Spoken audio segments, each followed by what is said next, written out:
ही तरीका बचा है मोदी जी केजरीवाल से निपटने का। केजरीवाल का कत्ल करवाना पड़ेगा, केजरीवाल की हत्या करवानी पड़ेगी। उसके अलावा अब केजरीवाल आपसे संभलने वाला नहीं है। अब आपके बस का नहीं है केजरीवाल, आपने सब कुछ करके देख लिया, अब केजरीवाल का कत्ल ही करवाना पड़ेगा। ये पूरा षड्यंत्र दो लोगों ने मिलकर रचा, नरेंद्र मोदी जी और अमित शाह जी। और आज उन दोनों को पूरे देश से माफी मांगनी चाहिए। उन दोनों ने मिलकर षड्यंत्र रचा कि आम आदमी पार्टी को खत्म किया जाए, आम आदमी पार्टी को बर्बाद किया जाए। उन्होंने आम आदमी पार्टी को खत्म करने के लिए षड्यंत्र रचा और बोले केजरीवाल बेईमान है, केजरीवाल बेईमान है, केजरीवाल बेईमान है, केजरीवाल ने शराब घोटाला किया, केजरीवाल पैसे खा गया। जो प्रधानमंत्री मोदी जी की और अमित शाह जी की सत्ता की हवस है, ये उसका नतीजा है जो ये षड्यंत्र रचा गया। और कोर्ट ने लगभग 600 पेज के आदेश में सारे सबूतों और सारे गवाहों को मद्देनजर रखते हुए ये कहा है कि इतना भी सबूत नहीं है, इतने भी गवाहों के बयान नहीं है, एक निक्का सा भी सबूत नहीं है कि इसमें मुकदमा तक चलाया जा सके। कोर्ट के ऑर्डर के बाद यह साबित हो गया देश के सामने, केजरीवाल कट्टर ईमानदार है। शराब घोटाला, भारतीय जनता पार्टी ने पिछले 4 साल से इस शब्द का भारतीय राजनीति में खूब इस्तेमाल किया। आज उसमें जो आदेश आया उस पर अभी चर्चा करेंगे। न्यायालय ने, हमारे जस्टिस सिस्टम ने इसमें एक बहुत ऐतिहासिक फैसला दिया है। इसके लिए मैं जुडिशरी का बहुत बहुत धन्यवाद करना चाहता हूं, जज साहब का बहुत बहुत धन्यवाद करना चाहता हूं। आज के इस माहौल में जब सारी संस्थाओं को, सारे अथॉरिटीज को डराया जा रहा है, धमकाया जा रहा है, ऐसे में इतना बड़ा न्याय करने के लिए जज साहब ने वाकई बहुत हिम्मत दिखाई है। मैं उन सभी वकील भाइयों का धन्यवाद करना चाहता हूं जिन्होंने एक एक कदम हम लोगों का साथ दिया, हमारी ये लड़ाई न्यायालय में लड़ी।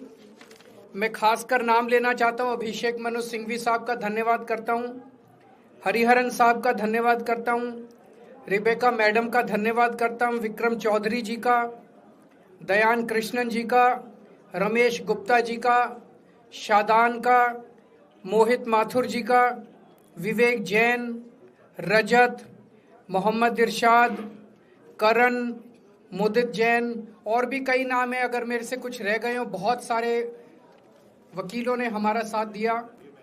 और उन सारे देश भर के लोगों का जिन्होंने पिछले 4 साल से जिस तरह से हमारे ऊपर अत्याचार किया जा रहा था, इतने कठिन समय में हम लोगों का साथ दिया, उनका धन्यवाद करना चाहता हूं।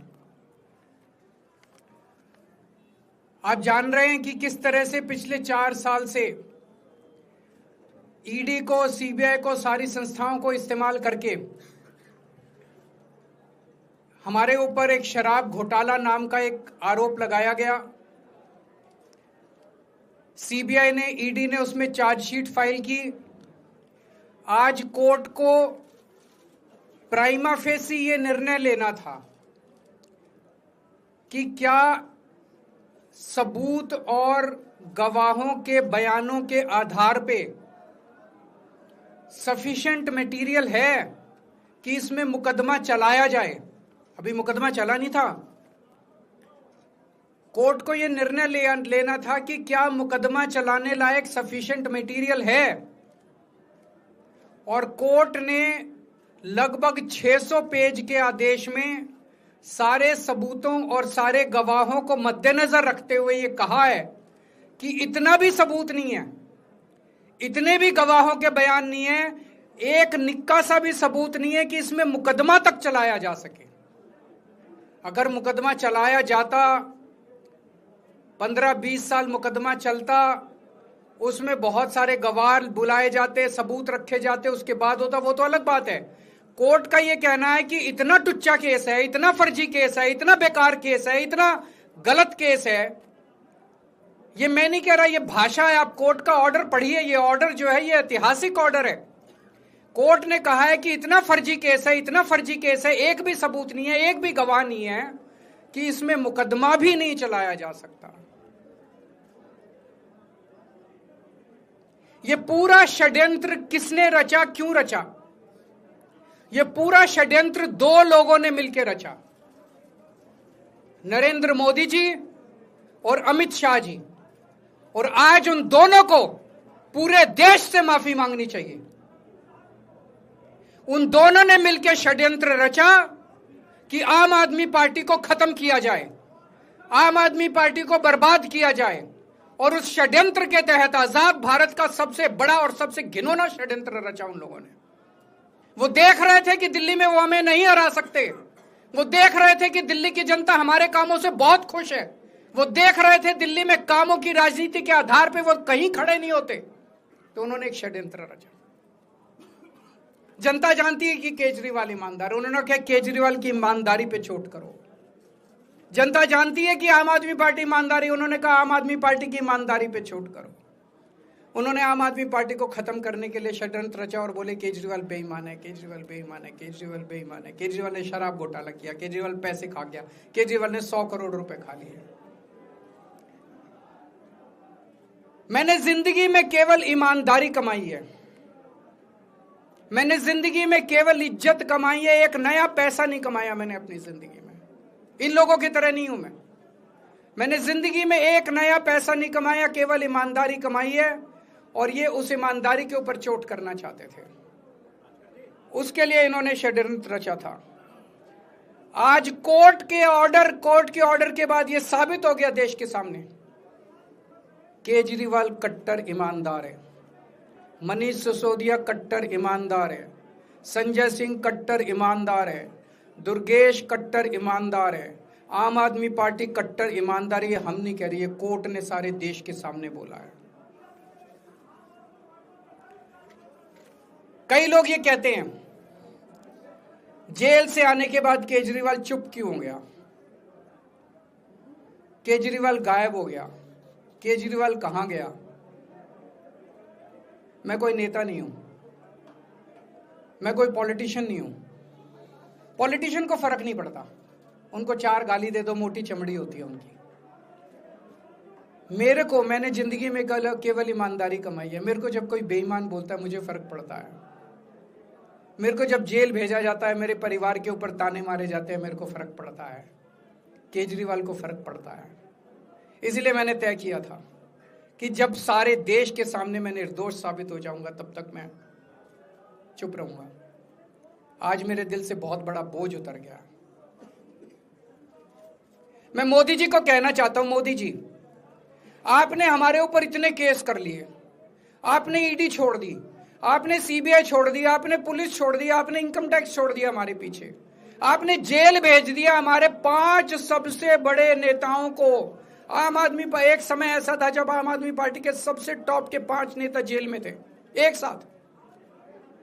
उसके बाद भी केजरीवाल का कुछ नहीं बिगाड़ सके।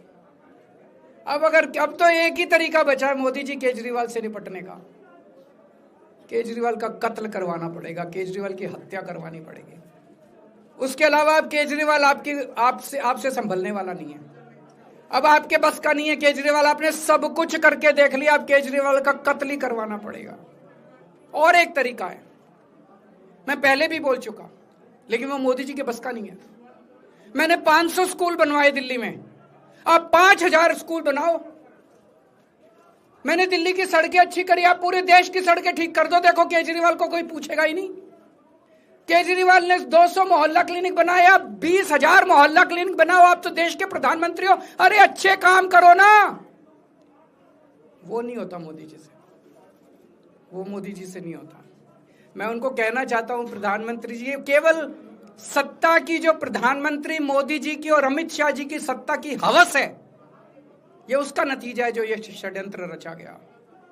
और इस षड्यंत्र का मैं बहुत छोटा हूं, हमारे परिवार ने बहुत भुगत भोगी है। मैं जेल गया, मेरी मां बीमार रहती है बहुत ज्यादा, उसको अस्पताल में एडमिट कराना पड़ा, बहुत रोई मेरी मां, बहुत रोई। इनकी पत्नी मनीष सिसोदिया जी की पत्नी, उनको मल्टीपल स्क्लेरोसिस डिजीज है, सब लोग जानते हैं। जब सुप्रीम कोर्ट में केस चल रहा था, संजीव खन्ना जी ने कहा कि बहुत गंदी बीमारी है, उनके नीचे का पूरा पोर्शन काम नहीं करता और धीरे धीरे बीमारी बढ़ती जा रही है। हमारे परिवार ने बहुत भुगता है, लेकिन वो इंपॉर्टेंट नहीं है, हम इंपॉर्टेंट नहीं है, हमारा परिवार भी इंपॉर्टेंट नहीं है। लेकिन मोदी जी और अमित शाह जी के षड्यंत्र का खामियाजा जो दिल्ली भुगत रही है, दिल्ली के 3 करोड़ लोग भुगत रहे हैं, उसकी भरपाई कौन करेगा? आज दिल्ली में कहीं चले जाओ, सारी सड़कें टूटी पड़ी हैं, अस्पतालों में दवाइयां मिलनी बंद हो गई हैं, मोहल्ला क्लिनिक बंद किए जा रहे हैं, स्कूलों का बुरा हाल हो रहा है। पूरे दिल्ली में पोल्यूशन इतना ज्यादा कभी दिल्ली की जनता ने नहीं देखा था। यमुना का बहुत बुरा हाल हो गया है। एक चीज बता जो तो दिल्ली में इन्होंने ठीक करी हो, पूरी दिल्ली का बेड़ा गर्क कर दिया। सबसे बड़ा खामियाजा मोदी जी और अमित शाह जी की सत्ता की हवस, उसका सबसे बड़ा खामियाजा दिल्ली के 3 करोड़ लोगों ने भुगता है। दिल्ली के लोगों से जाके पूछो। आज मैं चैलेंज करता हूं मोदी जी को, मोदी जी हिम्मत है दिल्ली में दोबारा चुनाव करा के दिखा दो, 10 से ज्यादा तुम्हारी सीट आ जाए, मैं राजनीति छोड़ दूंगा। तुम्हारी 10 से ज्यादा सीट आ जाए, मैं राजनीति छोड़ दूंगा। दिल्ली की जनता त्रस्त हो चुकी है तुम लोगों से।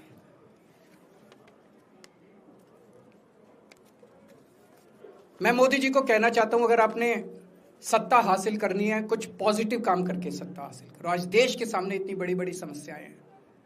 आज देश का युवा दुखी है, देश का व्यापारी दुखी है, देश का उद्योगपति दुखी है। आज अमेरिका हमें आंखें दिखा रहा है। मोदी जी की हिम्मत नहीं है जो ट्रंप के खिलाफ एक शब्द बोल दें। ट्रंप के खिलाफ रोज ट्रंप गालियां देता है मोदी जी को, रोज ट्रंप गालियां देता है भारत को, रोज ट्रंप गालियां देता है हमारे देश को। मोदी जी के हमारा प्रधानमंत्री भीगी बिल्ली बना हुआ है। अरे देश संभालिए ना, आपको हमने देश चलाने को दिया था और आप केजरीवाल में उलझ गए, आप आम आदमी पार्टी में उलझ गए। पॉजिटिव काम करके सत्ता हासिल कीजिए, ये नेगेटिव काम करना बंद कीजिए। अगर आपके कोई 1-2 प्रश्न है तो। क्या आपको उम्मीद है कि अब ईडी के मामले को भी? ईडी मामला खत्म हो गया। सीबीआई के मामले के बेस पे ईडी था, वो अब फॉर्मेलिटी बची है। हम अगले हफ्ते एप्लीकेशन डालेंगे, ईडी का मामला खत्म हो जाएगा। कांग्रेस कह रही है कि ये बीजेपी ने जो है कांग्रेस को नुकसान पहुंचाने के लिए आपको जो है राहत दिलवा दी है। मैं आपसे पूछना चाहता हूं, केजरीवाल जेल गया, रॉबर्ट वाड्रा जेल गया, संजय सिंह जेल गया, क्या राहुल गांधी जेल गया? मनीष सिसोदिया जेल गया, सोनिया गांधी जी जेल गई? किस मुंह से बात करते हैं? शर्म नहीं आती कांग्रेसियों को? ले जाए, ले जाए, वो तो ले जाए, उनका हक है। सुप्रीम कोर्ट भी जाएंगे, हाई कोर्ट भी जाएंगे।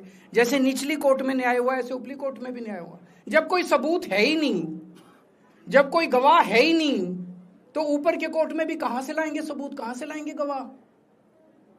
आज कोई छोटा मोटा उन्होंने डिस्चार्ज कर दिया है हमें, उन्होंने कहा है कोई आरोप ही नहीं बनता। इसके अलावा जो इन्वेस्टिगेटिंग ऑफिसर सीबीआई के ऊपर उन्होंने, कोर्ट ने टिप्पणी की है कि सीबीआई अपने दोषी अधिकारियों के खिलाफ डिसिप्लिनरी एक्शन, कभी ऐसा ऑर्डर देखा है? इसका मतलब कितना फर्जी मुकदमा था कि सीबीआई के अफसरों के खिलाफ डिसिप्लिनरी एक्शन लिया जाएगा।